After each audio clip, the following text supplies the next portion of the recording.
Hello viewers, इस video में discussion का टॉपिक रहेगा लुब्रिकेंट्स, जिसमें हम डिस्कस करेंगे इसकी definition, function of lubricants, classification of lubricants. Exam point of view से ये टॉपिक काफ़ी इम्पोर्टेंट है क्योंकि इस टॉपिक से वेरी शॉर्ट और लॉन्ग तीनों टाइप के क्वेश्चंस आ सकते हैं। आपने अपनी डे टू डे लाइफ में देखा होगा कि साइकिल की चेन में ग्रीस लगाई जाती है या फिर मैकेनिक को ट्रैक्टर या ऑटोमोबाइल के पार्ट्स में ग्रीस गन या ग्रीस पंप की हेल्प से ग्रीसिंग करते देखा होगा। और आप ये जो पिक्चर देख रहे हैं इन सब से तो आप वाकिफ हैं कि ये इंजन ऑयल है। आज की इस वीडियो में हम यही पढ़ने वाले हैं कि इन सब चीज़ों को क्यों यूज करते हैं तथा क्या कहते हैं। तो इन सभी को कहते हैं लुब्रिकेंट्स, और इंजन या मशीन में लुब्रिकेंट्स डालना या यूज करना या लगाना कहलाता है लुब्रिकेशन। अगर हम लुब्रिकेंट की डेफिनेशन की बात करें तो a substance which is capable of reducing the friction between two surfaces which are sliding over each other is called lubricant. Means कोई भी ऐसा सब्सटेंस जो कि मशीन के पार्ट्स के अंदर होने वाले फ्रिक्शन को कम करने की क्षमता रखता हो, या मशीन के पार्ट्स जो एक दूसरे से कनेक्टेड हैं और उन पार्ट्स की सरफेस की आपस में संपर्क में आने पर पैदा होने वाले घर्षण को कम करने की क्षमता रखता हो, उसे लुब्रिकेंट कहते हैं। और लुब्रिकेशन की डेफिनेशन है process of introducing the lubricants between the two surfaces is called lubrication. मशीनों में लुब्रिकेंट के प्रयोग करने की प्रक्रिया को लुब्रिकेशन कहते हैं। जैसा कि हमने देखा कि लुब्रिकेंट्स फ्रिक्शन को रिड्यूस करने के लिए यूज होता है, so friction can be defined as a resistance offered to the moment of two mutual rubbing surfaces is called friction. Means जब दो सरफेस एक दूसरे के अगेंस्ट रब करती हैं तो उनकी मोमेंट की डायरेक्शन के अपोजिट एक फोर्स काम करता है जिसे फ्रिक्शन या घर्षण कहते हैं। यहाँ इस चैप्टर में हम दो टाइप के फ्रिक्शन को देखते हैं, स्लाइडिंग फ्रिक्शन और रोलिंग फ्रिक्शन।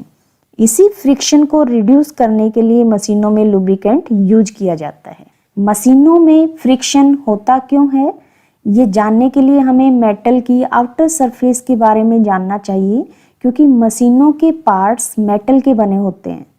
ये पार्ट्स एक दूसरे से कनेक्टेड होते हैं। इन all types of machines the surfaces of moving or sliding parts rub against each other। Means metal की आउटर सरफेस सामान्य तौर पर हमें स्मूथ दिखाई देती है। अगर मैग्नीफाई करके देखा जाए तो कुछ इस टाइप की होती है, जिसमें कहीं पीक्स होती हैं जिन्हें एस्पिरिटीज कहते हैं तथा कहीं कैविटी होती हैं जिन्हें वैली कहते हैं। जैसा कि पिक्चर में देख पा रहे हैं, सरफेस ए में ये वैलीज हैं और ये एस्पिरिटीज हैं। रुको, इसी तरह से सरफेस बी में भी एस्पिरिटीज और वैली हैं। When two such type of surfaces are pressed over each other, a real contact between these surfaces occur only at a limited number of places। Means upper surface की peaks या एस्पिरिटीज का lower surface की एस्पिरिटीज के साथ ही contact हो पाएगा, और इसी म्यूचुअल रबिंग में कई बार ये पार्ट्स इंटरलॉक हो जाते हैं और फिर इनको मूव कराने के लिए ज़्यादा एनर्जी की ज़रूरत पड़ती है। जब मेटल टू मेटल रबिंग होती है तो ये पार्ट्स गर्म हो जाते हैं, या ये कहें कि मशीन का टेम्परेचर बढ़ जाता है। मेटल टू मेटल रबिंग की वजह से मशीन में वियर एंड टियर की प्रॉब्लम भी आ सकती है।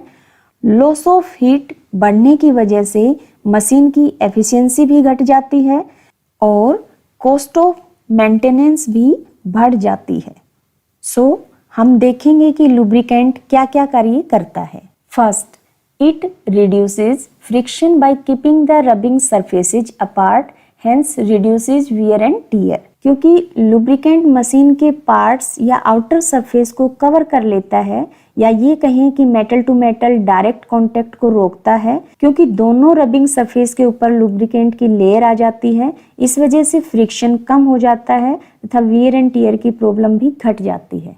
Second, it prevents the loss of energy, so efficiency is increased. ये एनर्जी लॉस को भी कम कर देता है, इसलिए मशीन की एफिशिएंसी भी इंक्रीज हो जाती है। Third, it reduces the loss of energy in the form of heat and act as a coolant in engine.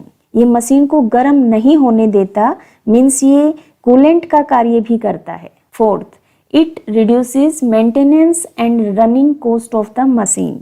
ये मशीन्स की मेंटेनेंस पर होने वाले खर्चे को कम कर देता है। Fifth, it prevents the seizure of the machine और इंजन। ये मशीन के पार्ट्स को जंग या कोरोजन से बचाता है, यानी मशीनों के जाम होने के चांसेस कम हैं। जैसा कि आप इन पिक्चर्स में देख रहे हैं कि इंजन में डलने वाला इंजन ऑयल लिक्विड फॉर्म में होता है।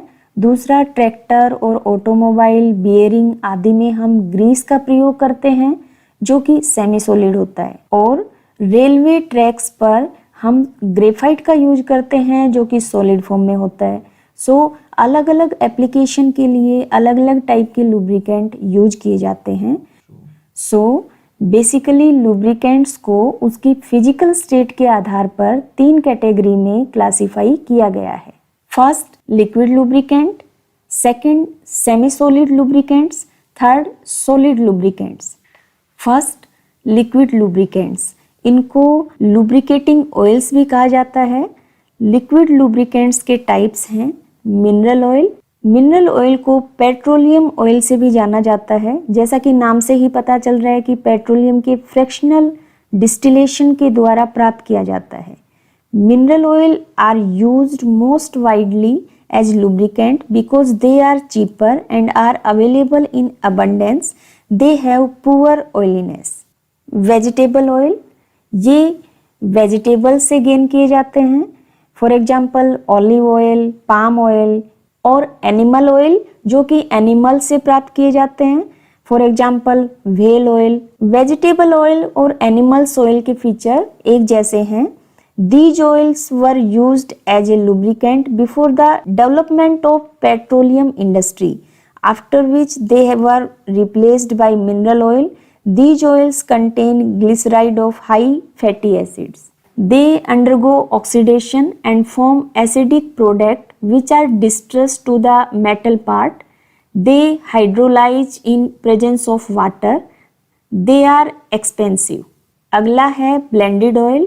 जब किसी लुब्रिकेटिंग ऑयल की क्वालिटी को इम्प्रूव करने के लिए किसी दूसरे लुब्रिकेंट या सब्सटेंस को ऐड किया जाता है, तो जो नया सब्सटेंस ऐड किया जाता है उसे एडिटिव्स कहते हैं, तथा जो नया मिक्सचर प्राप्त हो जाता है उसे ब्लेंडेड ऑयल कहते हैं। फॉर एग्जाम्पल, मिनरल ऑयल कम ऑयली होते हैं, उनकी ऑयलीनेस को बढ़ाने के लिए वेजिटेबल ऑयल या एनिमल ऑयल को मिक्स किया जाता है। यहाँ वेजिटेबल ऑयल या animal oil as a additive use होते हैं। Mineral oil plus vegetable oil का मिक्सचर ब्लेंडेड ऑयल होगा। लास्ट है synthetic oil. These oils are chemically prepared compounds where mineral oil fail to work. They are very effective under severe conditions and are used in jet engines, rockets, submarines, etc. Second है semi-solid lubricant. These are called semi-solid lubricant because they are neither solid nor liquid at ordinary temperature. इस तरह के lubricants में कुछ मात्रा में wax present होती है। वैक्स की वजह से ये नॉर्मल रूम टेम्परेचर पर अर्ध ठोस की तरह व्यवहार करते हैं। For example grease, Vaseline. Bearings and gears जो हाई टेम्परेचर पर कार्य करते हैं वहां ग्रीस यूज की जाती है। थर्ड है solid lubricant. The solid lubricants are used either in dry powder form और मिक्स्ड विद वाटर और oil. Solid lubricants have layered structure with weak interatomic forces between layers. As such, parallel layer slide over one another easily. For example, graphite and molybdenum disulfide. ये railway track joints, gears, chains, internal combustion engines में use होता है। सो अलग अलग type के lubricants अलग अलग application में यूज होते हैं। और इसी के साथ ये वीडियो यहीं पे समाप्त होती है। Thank you.